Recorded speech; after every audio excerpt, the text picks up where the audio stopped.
రాజకీయ నాయకుడిని ఎక్కడ కాంప్రమైజ్ కాను, ఓడితే ఓడిపోతా.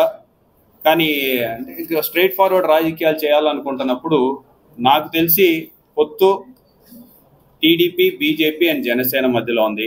కానీ నంద్యాలలో మాత్రం టీడీపీ, జనసేన ఒక లోగోస్ లేకపోతే వాళ్ళ పార్టీ సింబల్లే కనపడుతున్నాయి, కానీ బీజేపీ సింబల్ వేసుకోలేనటువంటి పరిస్థితి. మరి స్ట్రైట్ ఫార్వర్డ్ రాజకీయ నాయకులు, స్ట్రైట్ ఫార్వర్డ్ గా అన్ని చెప్పగలిగినటువంటి వ్యక్తులు మరి స్ట్రైట్ ఫార్వర్డ్ గా ఎందుకు ఆ కండువా వేసుకోలేకపోతున్నారు? ఎందుకు పొత్తులో ఉన్నామని చెప్పుకోలేకపోతున్నారు? ఎందుకు కనీసం మీ బ్యానర్ల మీద కానివ్వండి, లేకపోతే మీ సోషల్ మీడియా మీద కానివ్వండి, కనీసం వాళ్ళ ఫోటోలు కానీ లేకపోతే వాళ్ళ పార్టీ సింబల్ కూడా ఎందుకు పెట్టుకోలేకపోతున్నారు? అంటే స్ట్రైట్ ఫార్వర్డ్గా ఉండాలనుకున్నప్పుడు ఆ విషయం కూడా స్పష్టం చేయాల్సిన అవసరం ఉంది అని చెప్పి తెలియజేసుకుంటాం.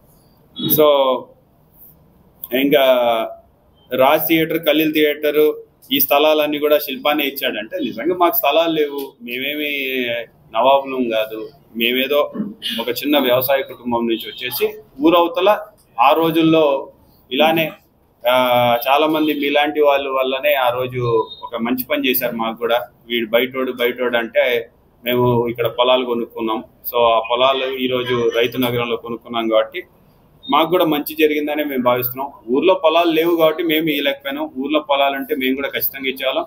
మీలాగే మాకు కూడా అక్కడ రైతు నగరంలో హైవేలో మేము కూడా మా ల్యాండ్స్ లో కూడా పోయింది. మా ల్యాండ్ లో కూడా దాదాపు 7 ఎకరాలు పోగొట్టుకున్న వాళ్ళమే. సో దానికి మేము చెప్తున్నాం కదా, దానికి ఆ రోజు నేషనల్ హైవే వాళ్ళు 7 లక్షల రూపాయలు ఎంతో కాంపెన్సేషన్ ఇచ్చినారు. 7 లక్షల రూపాయలు ఆ రోజు కోట్ల రూపాయల వాల్యూ ఉన్న ల్యాండ్ అది కూడా. కానీ 7 లక్షల రూపాయలే ఆ రోజు. 7 లక్షల రూపాయలు ఇంకా తక్కువ అనుకుంటా. ఐ థింక్ 7 ఎకరాలకి కలిసి అంతా కలిపి 20 లక్షల రూపాయలు ఎంతో వచ్చినట్టు గుర్తు. సో మేము ఒకసారి దాన్ని కూడా స్పష్టంగా చెప్పాలనుకుంటున్నా. కరోనా సమయంలో ఫరూక్ గారు ఏం చేశారో ప్రజలకి తెలుసు.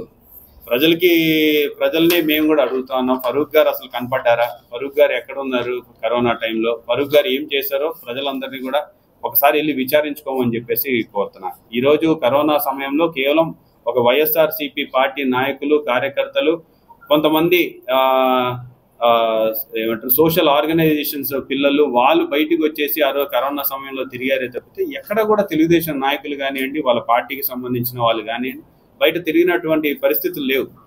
కానీ అది ప్రజలే మాట్లాడుకున్నారు. నేను మళ్ళీ కొత్తగా స్పష్టం చేయాల్సినటువంటి అవసరం లేదని చెప్పేసి నేను భావిస్తా ఉన్నా. సో ఈరోజు మెడికల్ కాలేజ్ రావడం కూడా నా ద్వారానే జరిగిందని చెప్పడం అనేది నిజంగా చాలా ఆశ్చర్యకరమైన విషయం. గతంలో కూడా కొంతమంది తెలుగుదేశం నాయకులు మాట్లాడి ఉన్నారు. మరి మెడికల్ కాలేజ్ 2023లో మెడికల్ కాలేజ్ రావడానికి ఎప్పుడో 2000లోనే అంటే లాస్ట్లో అధికారంలో ఉన్నటువంటి ఫరూక్ గారు ఎలా సాధించారా అనేది ఒకసారి మరి వారే చెప్పాలి. ఎందుకంటే ఈరోజు మెడికల్ కాలేజ్కి అడ్డుపడింది ఎవరనేది స్పష్టంగా తెలుసు. తెలుగుదేశం నాయకులు కోర్టుకి వెళ్ళి కేసులు వేయించి ఈరోజు మెడికల్ కాలేజ్ రాకుండా చేయాలని చెప్పేసి ప్రయత్నం చేసిన విషయం కూడా ప్రజలందరూ కూడా చూశారు. మెడికల్ కాలేజే కాదు, పేదలకు ఇళ్ల పట్టాలు ఇస్తుంటే కూడా ఇక్కడ నంద్యాలలో కోర్టు కేసులు వేసి దానిలో కూడా ఇయ్యనీయకుండా చేసినటువంటి పరిస్థితి నంద్యాలలో చూశారు. ఇక్కడే కాదు, గతంలో కూడా బొగ్గులైన ప్రాంత వాసులకి పట్టాలు ఇస్తూ ఉంటే దాని మీద కూడా కోర్టుకి ఎవరు వేశారని చెప్పేసి నేను చెప్పడం కాదు, ఈ మధ్య కాలంలోనే మీరు వెళ్ళినప్పుడే మీ ముందే స్వయంగా ఒక మహిళ ఆ రోజు చెప్పింది, ఫారూక్ గారే ఆ రోజు కోర్టు కేసులు వేసి ఆపారని చెప్పేసి. సో ఎవరు కోర్టు కేసులు వేస్తున్నారు, ఎవరు ప్రజలకి మంచి చేస్తున్నారు అనేది కూడా చాలా స్పష్టంగా ప్రజలు గమనిస్తున్నారు. అలాగే శిల్పా సాకార్ లాంటి వాటి కోసం రూములు ఆక్రమించలేదు సార్. రూములు రెంట్కి తీసుకున్నాం, రెంట్ కడుతూ ఉన్నాం ప్రతి సంవత్సరం. అండ్ లీజ్ డీడ్కి అగ్రిమెంట్ ప్రకారం మేము ఎన్హాన్స్మెంట్ కట్టాల్సి ఉంటే ఎన్హాన్స్మెంట్ కూడా చేసేసి ఎవ్రీ మంత్ పద్ధతి ప్రకారం ఏదైతే గవర్నమెంట్ తోటి మేము లీజ్ డీడ్ చేయించుకున్నామో ఈ ప్రభుత్వంలోనే కాదు, కాంగ్రెస్ ప్రభుత్వం నుంచి తెలుగుదేశం ప్రభుత్వంలో కట్టినాము. తెలుగుదేశం ప్రభుత్వంలో 5 సంవత్సరాలు కట్టాము, తర్వాత వైసీపీ ప్రభుత్వంలో కూడా కడుతూ ఉన్నాము. సో అంటే మేము కానీ తప్పు చేసినంటే తెలుగుదేశం ప్రభుత్వంలోనే లాక్కుండేవాళ్ళు. మేము ఏ తప్పు చేయలేదు కాబట్టి, ఏ తప్పు దొరకలేదు కాబట్టి ఆ రోజు మీరు 2 సంవత్సరాలు అధికారంలో ఉన్నా సరే దానిని వాపసు తీసుకోలేకపోయారనే విషయాన్ని కూడా మీకు గుర్తు చేస్తున్నా. ఎప్పుడో 1985లోనో 89లోనో ఆ రూములు కడితే 2010 వరకు కనీసం దాన్ని ఆక్యుపై చేయించలేకపోయారు. కనీసం దాని మీద రెంట్ సంపాదించి ఆ మార్కెట్ని అభివృద్ధి చేయాలని ఒక ఆలోచన మీరు చేయలేకపోయారు. 2010 వరకు కూడా నిరుపయోగంగా ఉన్నటువంటి ఆ మార్కెట్ యార్డ్ స్థలాలని మేము తీసుకొని దాన్ని రెనోవేట్ చేసి దాన్ని స్ట్రెంథెన్ చేసి దానికి రెంట్ కట్టి ఈరోజు మళ్ళీ పేద ప్రజలకే మంచి చేస్తున్నాం, కానీ ఎక్కడ కూడా వ్యాపారం కోసం వాడుకోవడం లేదు అనే విషయాన్ని కూడా మీకు తెలియజేయాలనుకుంటున్నా. అక్కడ మీరు వెళ్ళినా సరే ఈరోజు 10% డిస్కౌంట్ వస్తుంది.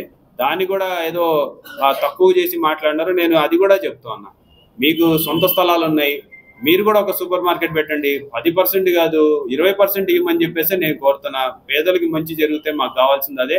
సో పేదలకి మంచి చేయమని చెప్పేసి మేము మిమ్మల్ని కూడా విజ్ఞప్తి చేస్తాను.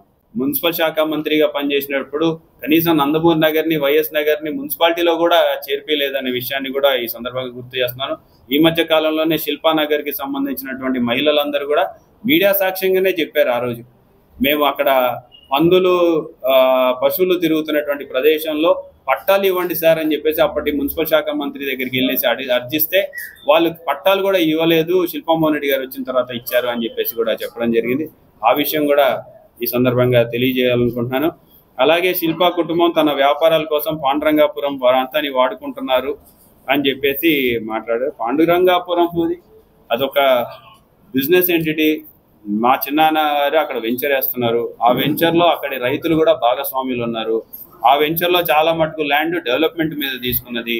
డెవలప్మెంట్ మీద రైతులకి దాదాపు ఐ థింక్ మరి కరెక్ట్ పర్సంటేజ్ తెలియదు, కానీ రైతులకి ఎక్కువ పర్సంటేజ్ ఉంది, మా చిన్నాన్నకే తక్కువ పర్సంటేజ్ ఉంది. అంటే ఇన్ఫ్యాక్ట్ చెప్పాలనుకుంటే రైతులకే ఎక్కువ ల్యాండ్ అక్కడ ఉంది. సో వాళ్ళ భూమి వాళ్ళు ఒక రియల్ ఎస్టేట్ కంపెనీకి డెవలప్మెంట్కి ఇచ్చారు. సో ఈరోజు మీరు కూడా మీ యొక్క భూముల్ని ఇంకొక రియల్ ఎస్టేట్ వ్యాపారికి ఈ మధ్య కాలంలోనే అమ్మడం కూడా జరిగింది. సో మీ భూములేమో ఒక రియల్ ఎస్టేట్ వ్యాపారికి అమ్మచ్చు, అక్కడ రైతులేమో ఒక రియల్ ఎస్టేట్ సంస్థకి డెవలప్మెంట్కి ఇస్తే మరి తప్పు ఎట్లా అవుతుందో నాకు అర్థం కాల.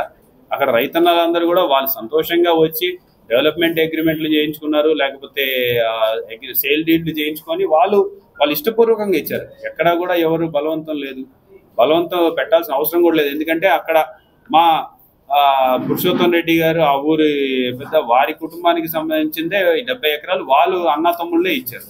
సో ఎక్కడ కూడా దాంట్లో తప్పు పట్టడానికి ఏమి దొరక్క ఏదో ఒకటి చెప్పాలనే ఉద్దేశంతో చెప్తున్నట్టుగా కనపడుతుంది. సో ఏదైనా ఉంటే మీరు బయట పెట్టాలి, అంతేగాని ఊరికే లేనిపోని అబద్ధాలు చెప్పడం మానుకోవాలని చెప్పేసి కూడా నేను తెలియజేసుకుంటున్నా. డబ్బు అహంకారం రాజకీయాల్లో పనిచేయవని చెప్పేసి గొర్రెల్ని కొన్నట్లు కొన్నామని చెప్పేసి సంబోధించారు. ఎక్కడైనా మా కుటుంబం మేము కొన్నాము, గొర్రెల్ని కొన్నట్టు కొన్నామని చెప్పేసి మా కుటుంబం మాట్లాడిందా అని చెప్పేసి మేము అడుగుతా ఉన్నాం.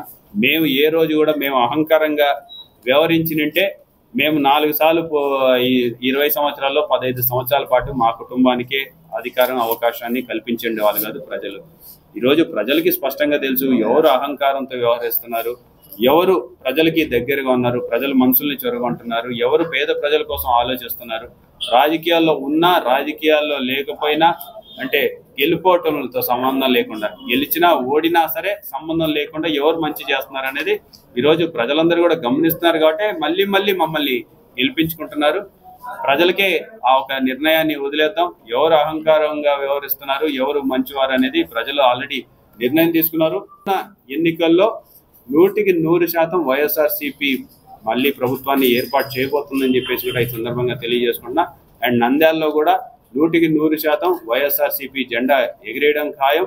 మంచి భారీ మెజార్టీ తోటి మళ్ళీ మేము వైఎస్ఆర్సీపీ జెండాని నంద్యాలలో ఎగిరేస్తామని చెప్పేసి కూడా తెలియజేసుకుంటూ, మరి నిన్నటి మీటింగ్ని అంత భారీగా సక్సెస్ చేసినటువంటి ప్రజలందరికీ కూడా నేను పేరున నా ధన్యవాదాలు, నా కృతజ్ఞతలు తెలియజేసుకుంటాను.